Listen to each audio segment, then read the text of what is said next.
ओम नमो नमः। नवीन कुमारः, व्याकरण प्राध्यापकः, नंदन संस्कृत महाविद्यालयः, इशःपुरं मधुबनी। अद्य वयं प्रश्नोत्तर समाधानं पठिष्यामः। छात्राः प्रश्नं प्रेषितं अकर्मक सकर्मक। तो अकर्मक और सकर्मक धातुओं का क्या लक्षण है? तो कर्मस्था भाव का नाम कर्मस्थ क्रियाणाम च कर्ता कर्मवद भवति वक्तव्यम। कर्तृस्थ भाव का नाम कर्तृस्थ क्रियाणाम च कर्ता कर्मवान मा बोधति। कर्मस्थ भाव का नाम आशयति देवदत्तम, सायति देवदत्तम, स्थापयति देवदत्तम। कर्मस्थ क्रियाणाम गामवरुणद्धि करोति कटकम, पचत्योदनम। कर्तृस्थ भाव का नाम चिंतयति मंत्रयते। कर्तृस्थ क्रियाणाम गच्छति धावति हसति महाभाष्यानुसारेण वर्तते। तो हिंद्यां वयं पश्यामः धातु दो प्रकार के होते हैं, एक सकर्मक और दूसरा अकर्मक। सकर्मक उनको कहते हैं कि जिनका भाव और क्रिया कर्ता से भिन्न के लिए हो, और जिनका भाव और क्रिया कर्ता ही के लिए हो वे अकर्मक कहते हैं। सकर्मक भाव युक्त धातुओं के उदाहरण आशयति देवदत्त, शाययति देवदत्त, स्थापयति देवदत्तम इत्यादि। यहाँ देवदत्त संज्ञक कर्म में ही बैठना, सोना और स्थित होना रूप भाव है। कर्मस्थ क्रिया धातुओं के उदाहरण देखते हैं। गामवरुणद्धि, करोति कटकम, पचत्योदनम इत्यादि। यहाँ गौ, चटाई और ओदन रूप कर्म ही में रोकना, बनना और पकना रूप क्रिया है। इससे इस प्रकार के धातु सकर्मक कहते हैं। अकर्मक में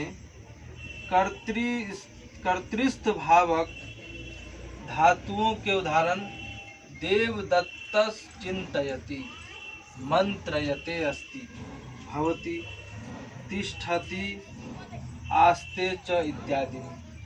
ये सब उदाहरण हैं अकर्मक और सकर्मक धातुओं के। पुनः कहा कि यहाँ चिंतन, विचारना, होना, ठहरना और बैठना आदि भाव कर्ता में ही है। कर्तृस्थ क्रिया धातुओं के उदाहरण गच्छति, धावति, हसति, क्रुध्यति, साम्यति इत्यादि। यहाँ चलना, दौड़ना, हंसना, क्रोध और शांति आदि क्रिया कर्ता में ही रहती है। इसलिए इस प्रकार के धातु अकर्मक कहते हैं। अब क्रिया का लक्षण पे हम कुछ विचार करते हैं। का पुनः क्रिया, इहा का पुनरिहा चेष्टा, का पुनर्चेष्टा तो कहा व्यापारः।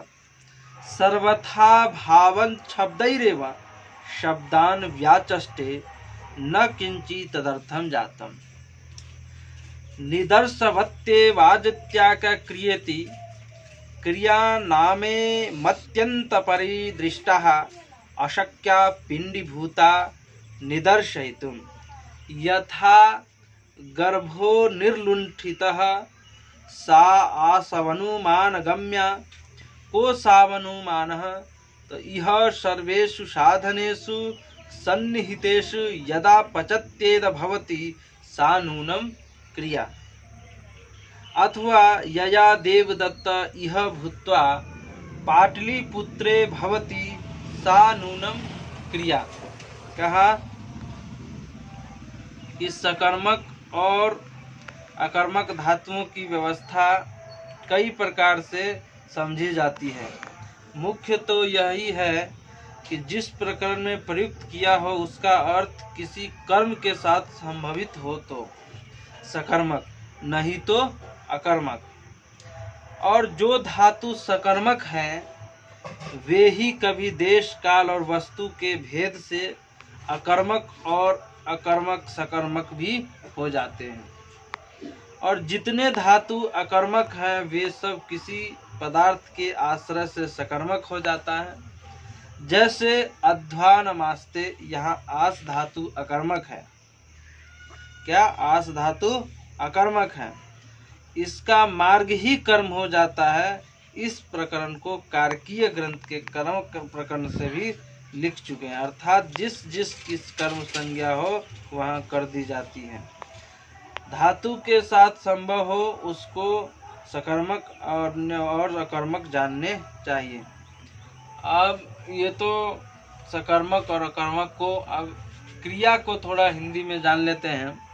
क्रिया उसको कहते हैं जो कुछ आत्मा, मन, प्राण, इंद्रिय और शरीर में चेष्टा होती है। जैसे कोई मनुष्य चलते हुए हाथ को देखकर अनुमान करता है कि जिससे यह हाथ चलाता है वही क्रिया है।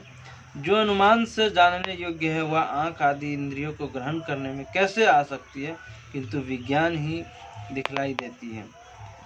तो इस प्रकार से हम कुछ क्रिया, सकर्मक और अकर्मक इन प्रश्नों का उत्तर समाधान दिए हैं। और सभी कक्षाओं के लिए महत्व है, शास्त्रीय विशेष प्रथम वर्ष के लिए विशेष है। नाही कहकर अपनी वाणी को विराम देते। इति ओम सम।